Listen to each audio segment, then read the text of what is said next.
Hello students, आज की इस वीडियो में हम देखेंगे इंडियन पॉलिटी के इम्पोर्टेंट 60 एमसीक्यूज जो कि बेस्ड हैं फंडामेंटल राइट्स, फंडामेंटल ड्यूटीज और डीपीएसपीज पर। और ये सभी वही एमसीक्यूज हैं जो कि सभी तरह के एग्जाम्स के लिए इम्पोर्टेंट हैं। इसमें हम इन तीनों पे बेस्ड जितने भी इम्पोर्टेंट आर्टिकल्स हैं वो सभी एक एक करके अच्छे से देखेंगे। तो आइए वीडियो को स्टार्ट करते हैं। सबसे पहले है, निम्नलिखित में से कौन सा मौलिक अधिकार नागरिकों तथा विदेशियों दोनों को उपलब्ध है। तो अगर हम बात करें तो 5 आर्टिकल्स जैसे आर्टिकल 15, 16, 19, 29 और 30, ये 5 ऐसे आर्टिकल्स हैं जिनमें जो हमारे मौलिक अधिकार वर्णित हैं वो सिर्फ और सिर्फ इंडियन सिटीजन्स को ही अवेलेबल हैं, वो विदेशियों के लिए नहीं है। और अगर हम बात करें तो ऑप्शन ए में बात हो रही है आर्टिकल 19 की, जो कि इनमें शामिल है, इसलिए यह विदेशियों के लिए उपलब्ध नहीं हो सकता। अगर बात करें ऑप्शन सी की, तो ये बात करता है आर्टिकल 29 की, वो भी इनमें शामिल है, इसलिए ये भी विदेशियों के लिए उपलब्ध नहीं हो सकता।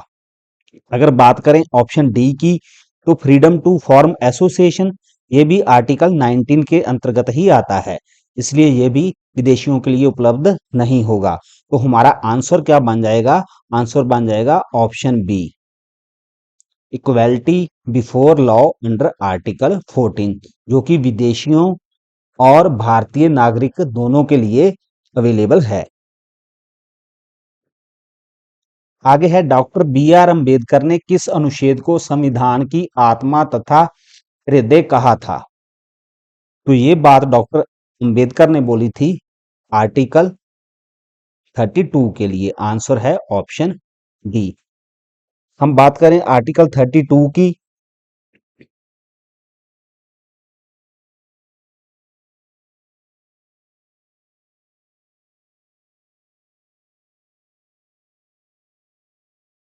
ये एक ऐसा आर्टिकल है जो कि अपने आप में एक मौलिक अधिकार है और दूसरे मौलिक अधिकारों की रक्षा करता है।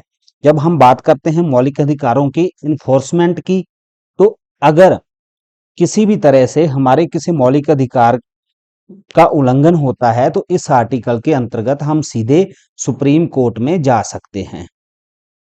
तो सुप्रीम कोर्ट हमारे अधिकारों को सुनिश्चित करने के लिए 5 प्रकार की रिट्स जारी कर सकते हैं। और अगर हम बात करते हैं हाई कोर्ट की, तो हाई कोर्ट में भी हम, जब हमारे फंडामेंटल राइट्स का वायलेशन होगा तो उसके लिए हम हाई कोर्ट में भी जा सकते हैं। लेकिन उसके लिए कौन सा आर्टिकल अवेलेबल है? 226, जिसका दायरा आर्टिकल 32 से भी ज्यादा है, क्योंकि सुप्रीम कोर्ट सिर्फ 5 प्रकार की रिट्स ही इशू कर सकते हैं और सिर्फ फंडामेंटल राइट्स की उल्लंघना के लिए।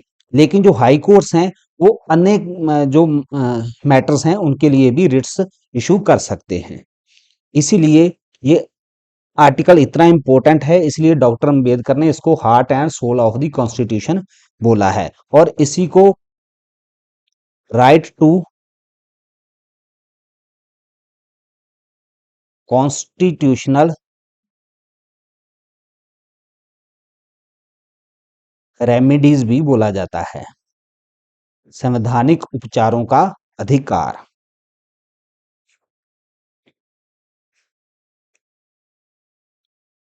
आगे हमारा क्वेश्चन है, अवैध हिरासत से किसी व्यक्ति को मुक्त कराने हेतु कौन सी रिट जारी की जाती है। अगर किसी व्यक्ति को इलीगल तरीके से डिटेन कर लिया जाता है तो उसके लिए कौन सी रिट जारी की जाएगी? उसके लिए रिट जारी की जाएगी हेबियस कॉर्पस। और इसका शाब्दिक अर्थ होता है to have the body, to have the body, मतलब कि शरीर को प्रस्तुत किया जाए। कहां प्रस्तुत किया जाए? हमारे सामने। ये सुप्रीम कोर्ट आदेश देगा।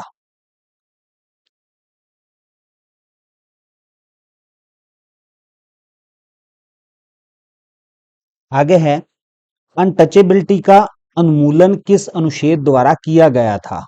तो ये किया गया था आर्टिकल 17 के द्वारा। आर्टिकल 17 में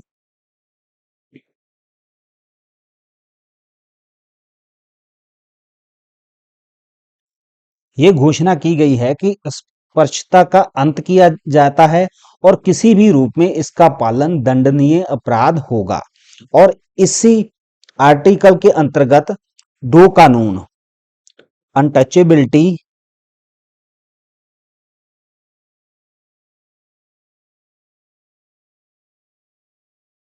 अनटचेबिलिटी ऑफेंसेस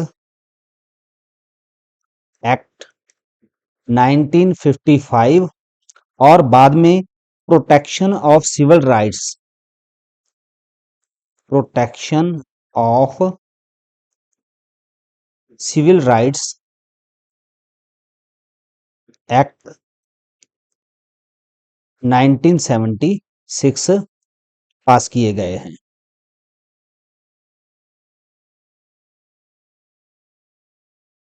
अगला क्वेश्चन है, मानव तस्करी और बेगार का निषेध किस अनुच्छेद में किया गया है? इसके लिए अनुच्छेद है अनुच्छेद 23। आंसर है ऑप्शन सी। अनुच्छेद 23 के तहत मानव तस्करी, बेगार और अन्य प्रकार के जो भी फोर्स्ड लेबर हैं उनका निषेध किया जाता है और ये अधिकार नागरिकों तथा विदेशियों दोनों को प्राप्त है। यहां पर अगर बात करें तो बेगार, बेगार का अर्थ है बिना वेतन के किसी से जबरन काम करवाना। और मानव तस्करी, मानव तस्करी में जैसे महिलाओं, बच्चों या अन्य व्यक्तियों की खरीद फरोख्त करना, ये मानव तस्करी में शामिल है। अगला क्वेश्चन है, 14 वर्ष से 14 वर्ष से कम आयु के बच्चों के खतरनाक उद्योगों में रोजगार पर रोक किस अनुच्छेद में है? तो ये है अनुच्छेद 24 में। आंसर है ऑप्शन बी। इस अनुच्छेद के अनुसार 14 वर्ष से कम आयु के किसी भी बच्चे को कारखाने, किसी माइन या अन्य खतरनाक उद्योग में काम पर नहीं लगाया जा सकता। आगे है, निजता का अधिकार किस मौलिक अधिकार का हिस्सा है? तो जो निजता का अधिकार है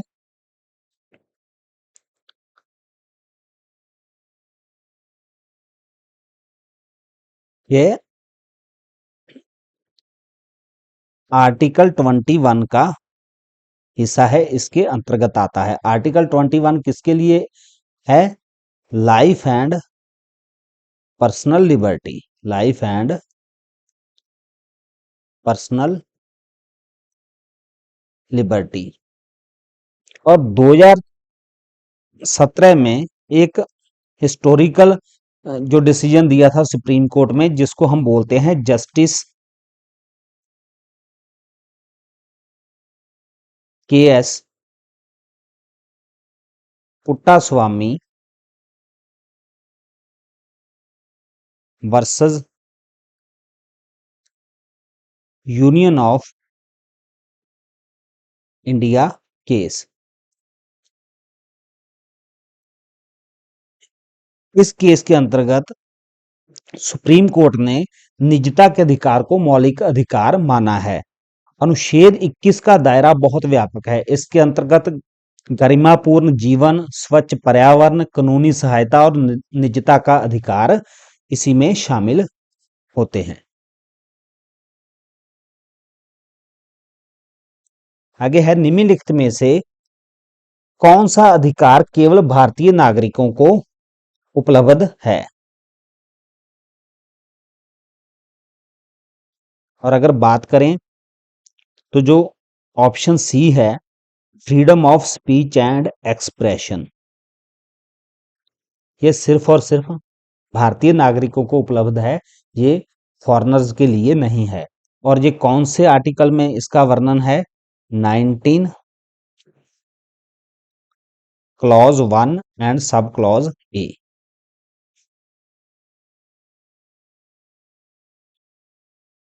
किस संशोधन द्वारा प्रस्तावना में समाजवादी और पंथ निरपेक्ष शब्द जोड़े गए? तो जो समाजवादी और पंथ निरपेक्ष शब्द हैं ये 42nd अमेंडमेंट के द्वारा जोड़े गए थे और ये अमेंडमेंट कब हुई थी? 1976 में। और इसी को हम मिनी कॉन्स्टिट्यूशन ऑफ इंडिया भी कहते हैं। विवेक और धर्म की स्वतंत्रता किस अनुच्छेद द्वारा प्रदान की गई है? तो यह स्वतंत्रता हमें मिलती है आर्टिकल 25 के द्वारा, जिसमें हम किसी भी धर्म को मान सकते हैं, प्रोफेस कर सकते हैं, उसकी प्रैक्टिस कर सकते हैं और उसको प्रोपेगेट कर सकते हैं। ये अधिकार हमें देता है आर्टिकल 25।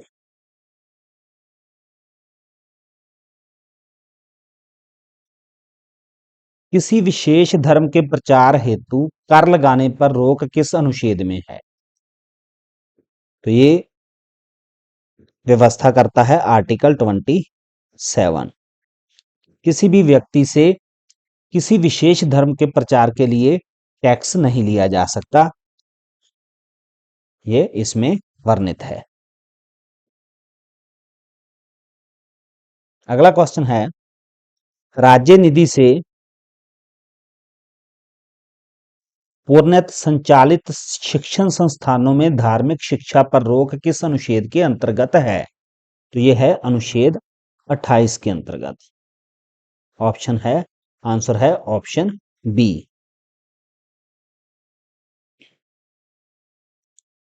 अल्पसंख्यकों की के हितों की रक्षा किस अनुच्छेद द्वारा की जाती है? इसके लिए है आर्टिकल 29, जिसमें जो माइनॉरिटीज हैं वो अपनी भाषा, अपनी लिपि और अपनी संस्कृति का संरक्षण कर सकते हैं। अल्पसंख्यकों को एजुकेशनल इंस्टीट्यूशंस स्थापित करने का अधिकार किस अनुच्छेद में है? तो ये प्रावधान है आर्टिकल 30 में।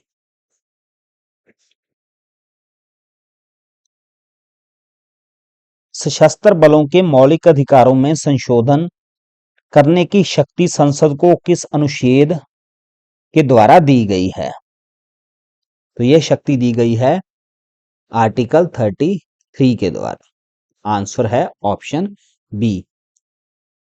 अनुच्छेद 33 संसद को यह शक्ति देता है कि वह सशस्त्र बलों, जिसमें पुलिस बल, आर्मड फोर्सेस, खुफिया एजेंसियों आदि के जो मौलिक अधिकारों को प्रतिबंधित या संशोधित किया जा सकता है, ताकि अनुशासन और कर्तव्य पालन बनाए रखा जा सके।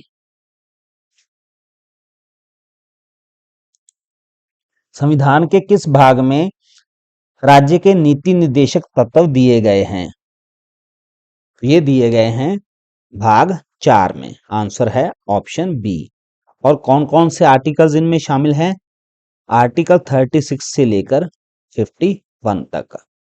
इनको हम बोलते हैं directive principles of state policy, और ये नॉन जस्टिशिएबल होते हैं।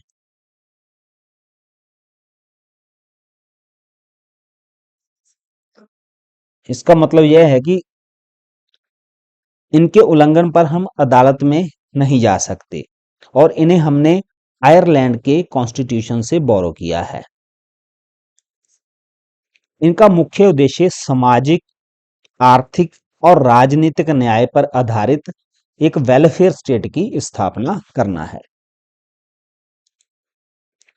निःशुल्क विधिक सहायता का प्रावधान किस अनुच्छेद में है? ये प्रावधान है आर्टिकल 39A में। और आर्टिकल 39 कब ऐड किया गया था? 42nd अमेंडमेंट के द्वारा, और ये कब हुई थी? 1976 में। और इसका उद्देश्य क्या है? इसका उद्देश्य है इक्वल जस्टिस और फ्री लीगल एड प्रोवाइड करवाना। गरीब, कमजोर और जरूरतमंद लोगों को मुफ्त कानूनी सहायता इसके अंतर्गत उपलब्ध कराई जाती है। और इसी अनुच्छेद के आधार पर नालसा का जो गठन है वो किया गया था। कब किया गया था? 1995 में। नालसा की फुल फॉर्म क्या है? National legal services authority.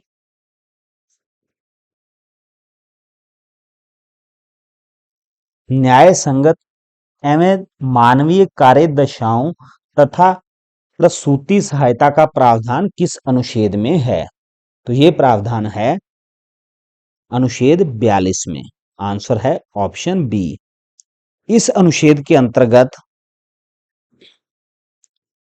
श्रमिकों, विशेषकर महिला कर्मचारियों के कल्याण और सुरक्षा को सुनिश्चित किया जाता है।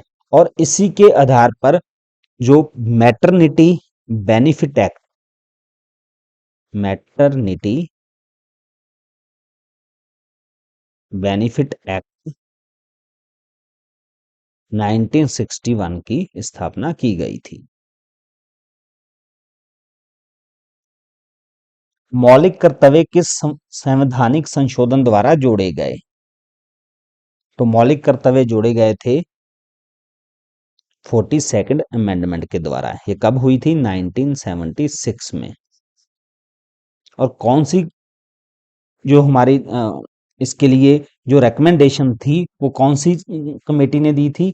स्वर्ण सिंह कमेटी ने। उसके आधार पर 10 मौलिक कर्तव्य जोड़े गए थे, 10 फंडामेंटल ड्यूटीज ऐड की गई थी। और बाद में 2002 में 86th अमेंडमेंट के द्वारा एक फंडामेंटल ड्यूटी और ऐड की गई और इनकी संख्या हो गई 11। और ये कौन सी ऐड की गई इसके बारे में हम आगे बात करेंगे। संविधान का कौन सा अनुच्छेद राज्य को समान नागरिक संहिता लागू करने का निर्देश देता है? यह निर्देश देता है आर्टिकल 44।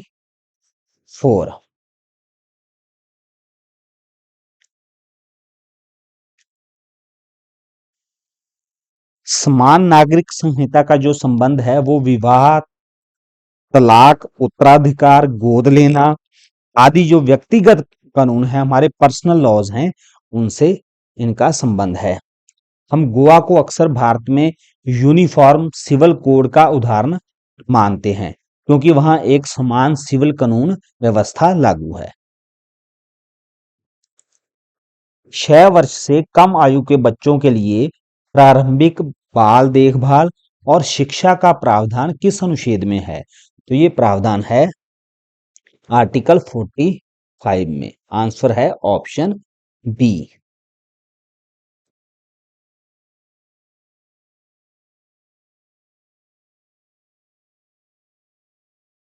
और इसी आर्टिकल के अंतर्गत जैसे हम देखते हैं आंगनवाड़ी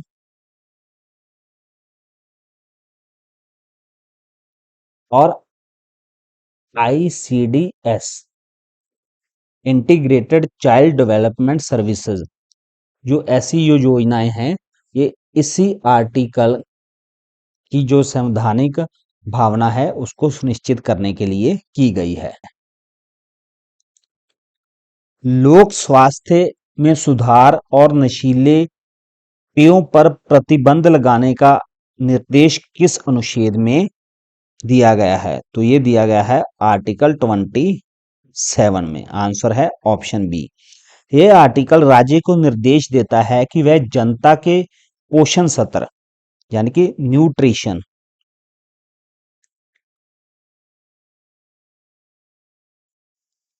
और पब्लिक हेल्थ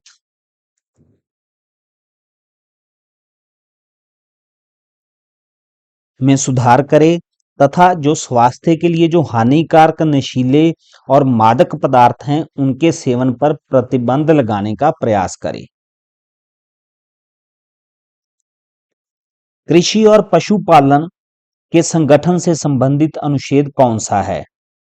तो ये है अनुच्छेद 48। आंसर है ऑप्शन बी। और ये अनुच्छेद राज्य को निर्देश देता है कि वह कृषि और पशुपालन को आधुनिक और वैज्ञानिक आधार पर संगठित करे तथा जो दुधारू पशु हैं उनके वध पर रोक लगाने का प्रयास करे। पर्यावरण की रक्षा और सुधार का प्रावधान किस अनुच्छेद में है? तो ये है आर्टिकल 48 ए में। और ये अनुच्छेद राज्य को निर्देश देता है कि वह पर्यावरण की रक्षा और सुधार तथा देश के वन और वन्य जीवों की सुरक्षा के लिए कार्य करे। कार्यपालिका से न्यायपालिका के पृथक्करण का प्रावधान किस अनुच्छेद में है? इनके सेपरेशन को कौन सा अनुच्छेद बताता है? तो इसके लिए है अनुच्छेद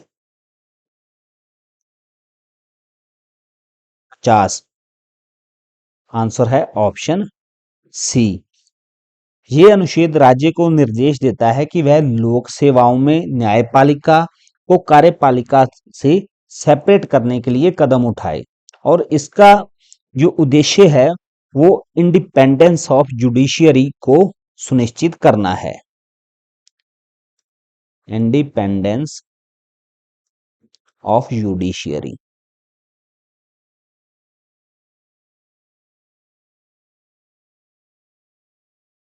अंतर्राष्ट्रीय शांति और सुरक्षा को बढ़ावा देने का निर्देश किस अनुच्छेद में दिया गया है? तो यह दिया गया है आर्टिकल 51 में। और आर्टिकल 51 यह प्रावधान करता है कि राज्य को अंतर्राष्ट्रीय शांति और सुरक्षा को बढ़ावा देने, राष्ट्रों के बीच सम्मानपूर्ण संबंध बनाए रखने तथा अंतर्राष्ट्रीय विवादों को आर्बिट्रेशन से सुलझाने का प्रयास करना चाहिए। मौलिक कर्तव्य किस भाग में निहित हैं? जो हमारी फंडामेंटल ड्यूटीज हैं वो कौन से भाग में दी गई हैं? तो फंडामेंटल ड्यूटीज दिए गए हैं पार्ट 4 ए में। आंसर है ऑप्शन सी।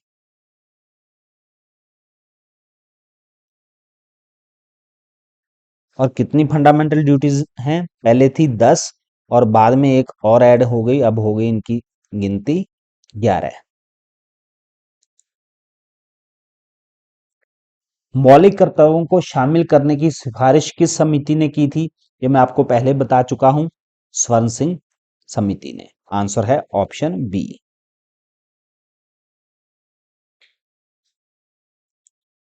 मौलिक कर्तव्यों की अवधारणा किस देश से ली गई थी? तो ये ली गई थी सोवियत यूनियन से, यूएसएसआर से।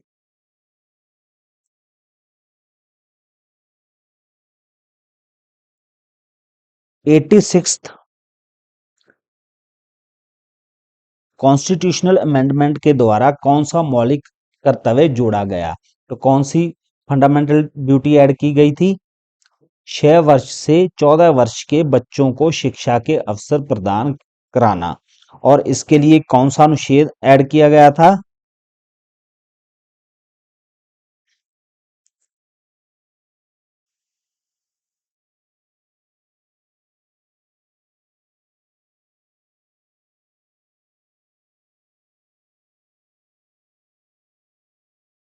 इसके लिए ऐड किया गया था 51 ए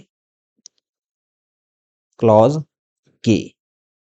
और इसके लिए माता पिता और गार्डियंस को ये कि यह ड्यूटी बनती है कि वो 6 से लेकर 14 वर्ष के बच्चों को शिक्षा के अवसर उपलब्ध कराएं।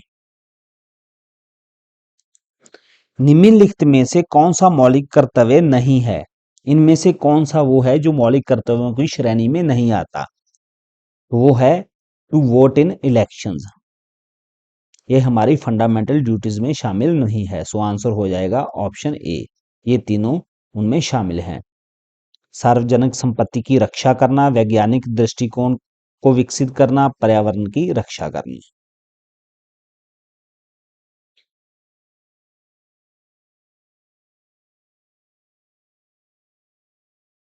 आगे है किसी लोक प्राधिकरण को अपना कर्तव्य पूरा करने का आदेश देने हेतु कौन सी रिट जारी की जाती है? तो इसके लिए जारी की जाती है परमादेश, मैंडेमस।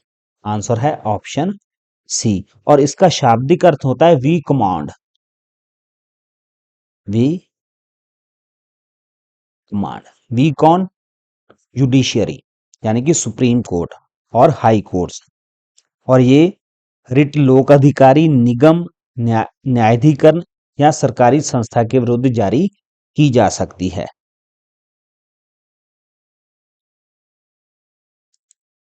किसी व्यक्ति द्वारा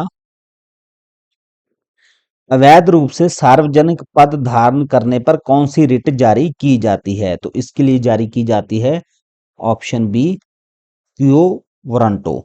और इसका जो शाब्दिक अर्थ है वो है बाय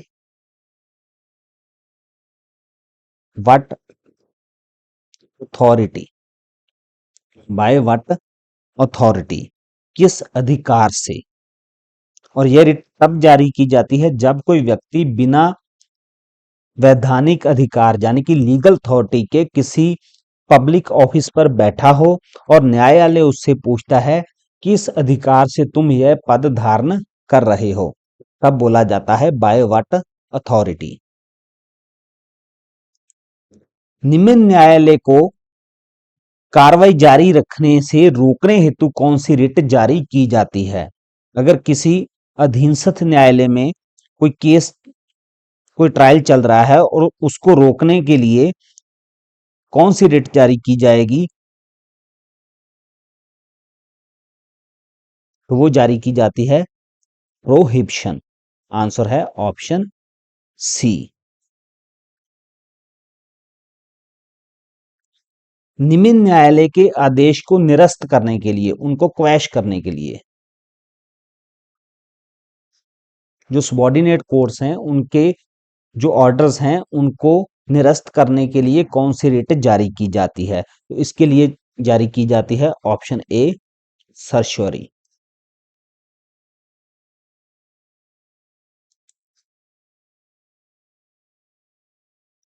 स्वयं के विरुद्ध साक्ष्य देने से सुरक्षा किस मौलिक अधिकार के अंतर्गत आती है? इसके लिए है आर्टिकल 20। आर्टिकल 20 क्लॉज 3 के अनुसार किसी अक्यूज्ड पर्सन को स्वयं अपने विरुद्ध गवाही देने के लिए बाध्य नहीं किया जा सकता। इसे प्रोटेक्शन अगेंस्ट सेल्फ इंक्रिमिनेशन कहा जाता है। और जब किसी व्यक्ति को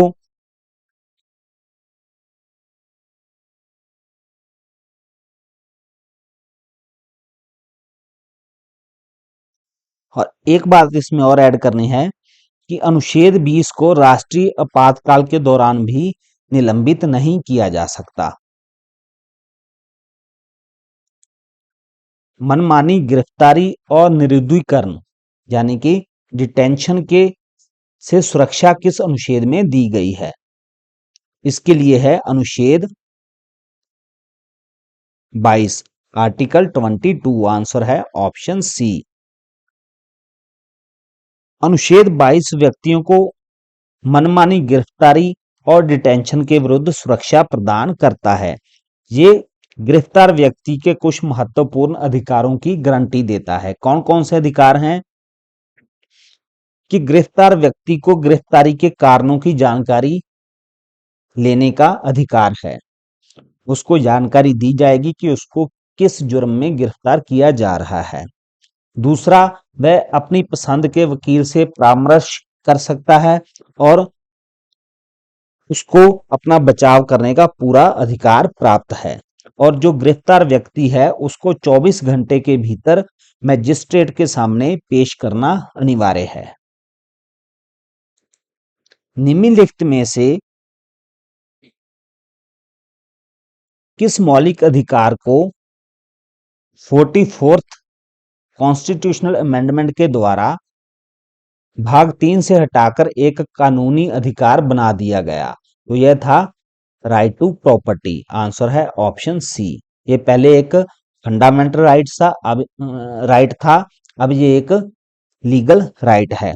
और इसकी व्यवस्था कौन से आर्टिकल में थी? 19 क्लॉज 1 सब क्लॉज एफ। और अब ये कौन से आर्टिकल में शामिल है? तो ये है 300 एंड ए में।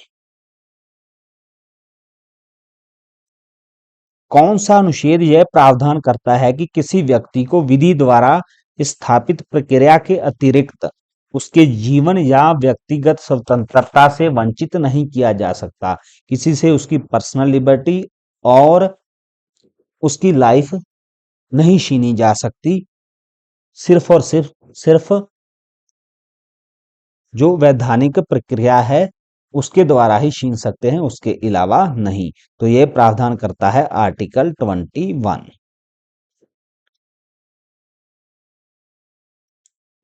निम्नलिखित में से कौन सा अधिकार नागरिकों और गैर नागरिकों दोनों को उपलब्ध है? इनमें से वो कौन सा है? हम पहले भी बात कर चुके हैं, equality before law. Equality before law. और कौन से आर्टिकल में है ये? आर्टिकल 14 में। अनटचेबिलिटी की प्रथा के लिए दंड निर्धारित करने हेतु संसद किस अनुच्छेद के अंतर्गत कानून बना सकती है? इसके लिए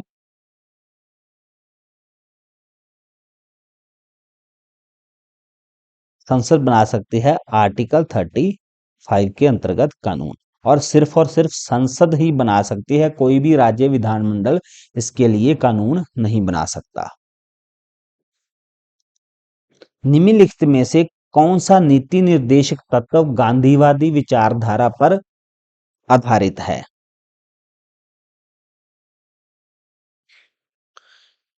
हम हमारे जो डीपीएसपीज हैं उनको तीन तरह से देखते हैं, Gandhian,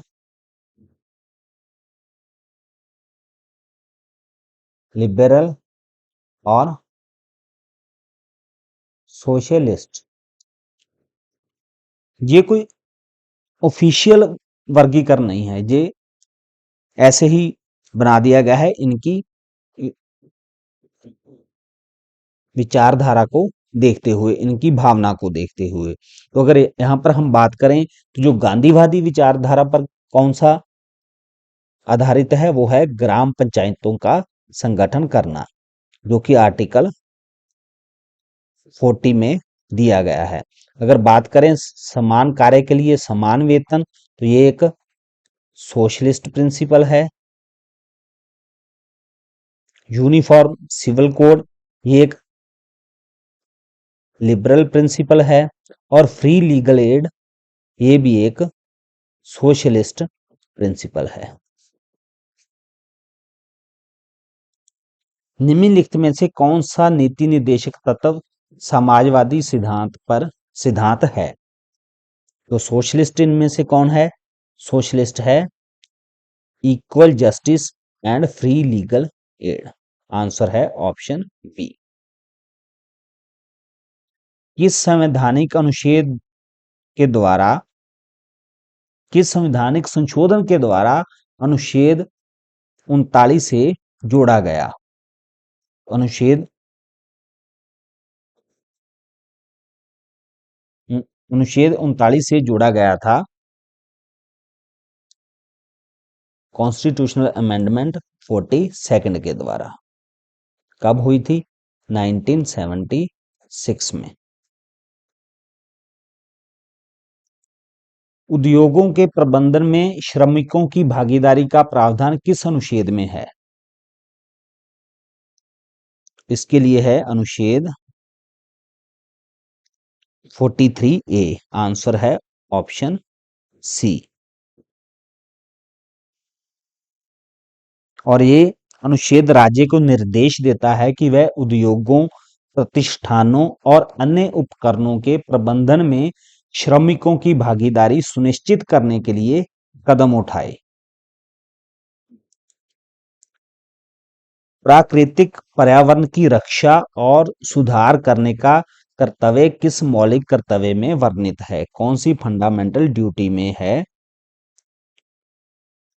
protect and improve the natural environment. इसके लिए है आर्टिकल 51A सब क्लॉज जी। और ये प्रावधान करता है कि यह प्रत्येक नागरिक का मौलिक कर्तव्य है कि वह प्राकृतिक पर्यावरण, जिसमें वन, झील, नदी और वन्य जीव शामिल हैं, उनकी रक्षा और सुधार करे तथा जीवों के प्रति करुणा रखे। वैज्ञानिक दृष्टिकोण, मानवतावाद तथा जिज्ञासा की भावना विकसित करने का कर्तव्य किस मौलिक कर्तव्य में शामिल है? तो यह शामिल है article 51A sub clause H में। आंसर है ऑप्शन ए। कौन सी रिट का शाब्दिक अर्थ है हम आदेश देते हैं? We command. हम पहले बात कर चुके हैं, यह है मैंडेमस। आंसर है ऑप्शन बी। कौन सी रिट का शाब्दिक अर्थ है सूचित किया जाए? To be informed. तो यह है सरसरी। आंसर है ऑप्शन ए। धार्मिक संप्रदायों को अपनी धार्मिक मामलों का प्रबंधन करने का अधिकार किस अनुच्छेद में दिया गया है? तो ये दिया गया है आर्टिकल 26 में, जिसके द्वारा वो मैनेज कर सकते हैं अपने जो रिलीजियस डिनोमिनेशंस हैं उनके मैनेजमेंट के लिए।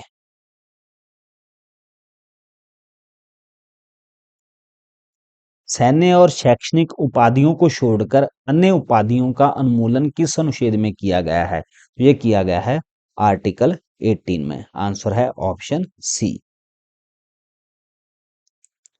किस अनुच्छेद के अंतर्गत किसी व्यक्ति को उस कार्य के लिए दंडित नहीं किया जा सकता जो किए जाने के समय अपराध नहीं था?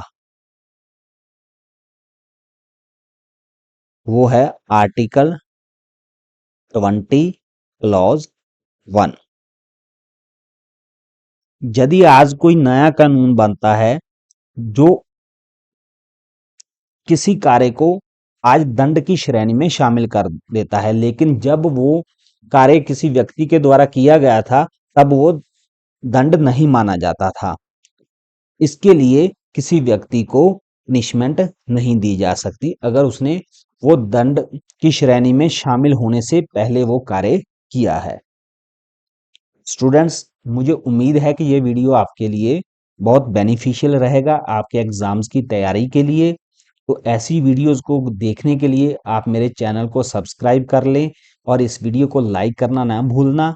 Thank you.